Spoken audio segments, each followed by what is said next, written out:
If you do like this video, please do be sure do boo boo. It's already bad. Already. Ugh. Hi everyone, welcome back to my channel. I hope you're all doing really well. A couple of weeks ago I did a video where I looked at 4 of my favourite books and checked out their reviews on Goodreads. I looked at the 1-star reviews and basically just reacted to them. So this time I'm going to be doing the opposite. So this video will be taking a look at 4 of my least favourite novels and their top reviews. Yeah, so basically seeking out people that directly disagree with everything I think about these books. I've gone for 4 novels for this video, and I don't actually particularly hate them, I just don't like them. There is one that I'm quite on the fence, probably nearly hating. But yeah, I tried to choose one novel kind of from some different genres, so they're not all thrillers, they're not all classics. So I have High Rise by J G Ballard, Blood Orange by Harriet Tyce, Heart of Darkness by Joseph Conrad, and Watership Down by Richard Adams. So gone for a bit of a spread. So yeah, let's check out some good reviews of books I don't like. If you do like this video, please be sure to subscribe to my channel, click that bell icon to be notified every time I upload, and please like this video. Cool, let's crack on. So the first book I'm going to be looking at is High Rise by J G Ballard. I really thought I would like this, and I'm still sad that I didn't like it because the concept is really cool. It's a dystopia, so it's right up my street, though I haven't really read many dystopias recently, but I did go through a phase where I read nothing but dystopia. And maybe older me will like this book more than younger me did. I think I tried to read it probably about 4 years ago. I got about 70% of the way through and then just didn't finish it. I'm terrible for not finishing books. So anyway, if you've not heard of High Rise, I'll just read the little blurb on Goodreads. So it says, when a class war erupts inside a luxurious apartment block, modern elevators become violent battlegrounds and cocktail parties degenerate into marauding attacks on enemy floors. In this visionary tale, human society slips into violent reverse as once peaceful residents, driven by primal urges, recreate a world ruled by the laws of the jungle. It sounds awesome. It's just, I don't think I connected to the way that Ballard writes, which is a shame. Maybe I should give this another go. Anyway, let's have a look at some very positive reviews for a book that I did not get on with. First one says, a disturbing, enthralling allegory, class struggles, self-deception, and the animalistic brutality concealed just below the surface of human civilization. I don't disagree with that. The big chunk of the book I did read was obviously a metaphor and was obviously some kind of social statement on how we live as humans and how we need things, or think we need them but we want them. And as maybe demonstrated by our current situation, maybe we don't need them as much as we think we do. This person has said, High Rise, Lord of the Flies in an urban luxury high-rise. It's pretty accurate, actually. See, whilst I agree with the social commentary stuff, this person has said they loved the book, as in, I will read everything this author ever wrote, loved the book. I think the problem for me with High Rise is I just did not connect to how Ballard wrote it. Obviously, that's the point of writing a novel, I guess, is to have your voice and your tone of voice, and some people aren't going to connect to that, and that's fine. So book number 2 that we're going to take a look at is a thriller. It is a very popular thriller, and it is by Harriet Tyce. It's called Blood Orange. I saw this thing absolutely everywhere when it came out. It was all over my Instagram. Every booktuber and reviewer that I have on Instagram was talking about it. It was everywhere, and the cover is really hard to miss because it's a really striking orange. A really stunning cover, actually.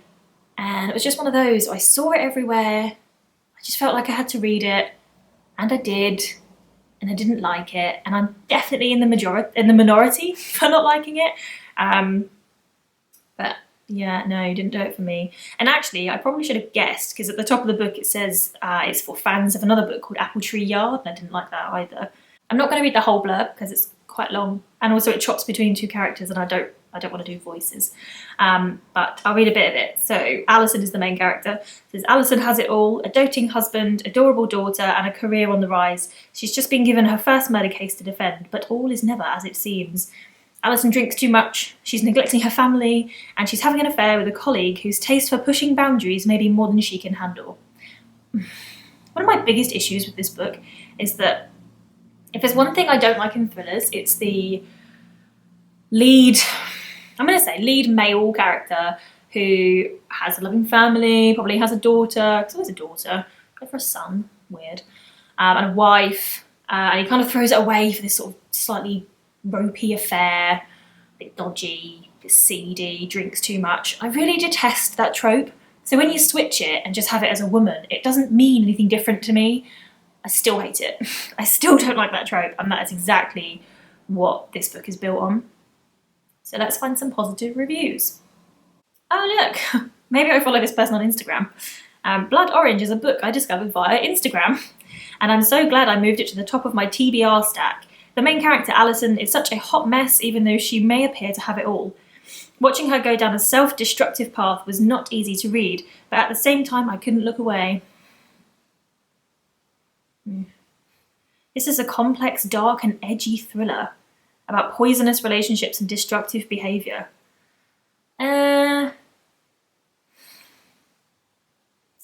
This is a lazy, slightly poorly written, juvenilely worded thriller with poisonous relationships and destructive behaviour. That's true.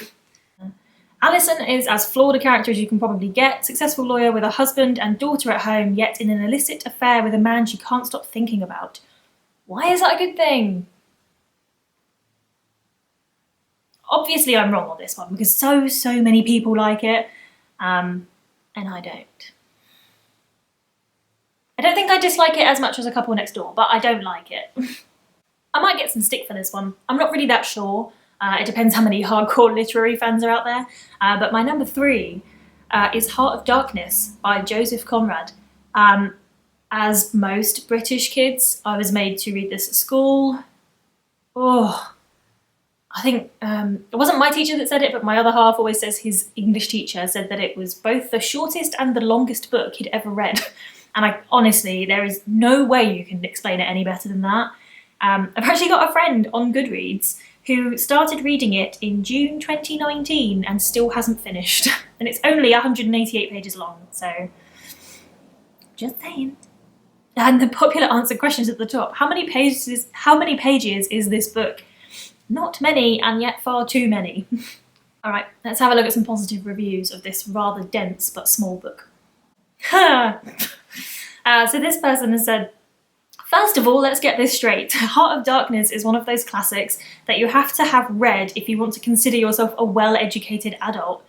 Boy, oh boy, I bet you're fun at parties. Having watched Apocalypse Now doesn't count.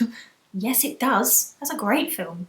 Okay, I'm going to have to sort these to put the 5-star at the top because there's not actually too many of them. Because most people think it's quite dull. Apart from English teachers who love it. A lot of these reviews, it sounds mean, and I don't mean to be mean, but a lot of these reviews, the way they're written, I think say a lot about the person that's written the review and the reader, and how they feel towards books in general. So this person has said, The Heart of Darkness is a slim novel that belies the immense profundity it reveals about human nature. Book number 4, I reckon I'm going to get some stick for as well, because this is maybe one of the most loved books out there, and I really can't stand it. I don't know if I should reread it as an adult, but I read it as a kid, and it was everywhere when I was a child, and I was terrified of it. I hated it. This is Watership Down, and I know everyone loves it, and I'm sorry that I don't. I just really don't like it. So this lady said, Watership Down is a classic fantasy novel written in 1972 that originated in stories told by Richard Adams to his daughters on long car drives. I think if my parents had told me this story on a long car drive, I'd have cried the whole way. It's kind of a pastoral fantasy based on anthropomorphized rabbits who have an elaborate if primitive society. They are rabbits. I guess they're kind of primitive. I think it was the character Fiverr that ruined this for me. just scary. I just wasn't built for this as a kid. I preferred robots, not rabbits. I think there are generally two classes of people when it comes to this book. Those who see beyond the surface and loved it, and those who just don't get it and wonder how many can praise a silly book about talking rabbits. I don't think it's silly.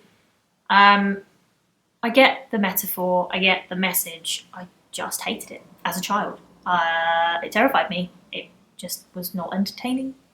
And I think I was probably about 8 or 9, which may go some way to explaining why I didn't like it, and may go some way to saying why I should reread it, but I'm not going to because I want to be stubborn.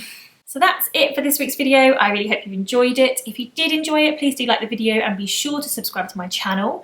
The new music, by the way, on the front of the video, and will be in a second, was made by my other half, Dan. So he has a YouTube channel now, so I'll link him in the description down below. He's done a couple of people's intros now, including DR Rangers, who I'll put down below as well, so you can check that out. And if you need any music for a YouTube channel, be sure to hit him up. Cool. Thanks for watching. See you later.